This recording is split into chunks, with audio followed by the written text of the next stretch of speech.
ఇదేలే తరతరాల చరితం జ్వలించే జీవితాల కదనం.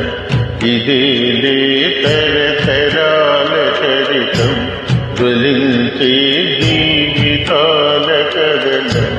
పగేమో ప్రాణమయ్యేనా, ప్రేమలే దూరమయ్యేనా, నిరాశే నిందికెగటేనా, ఆశలే రాలిపోయినా. ఇదేలే తరతరాల చరితం జ్వలించే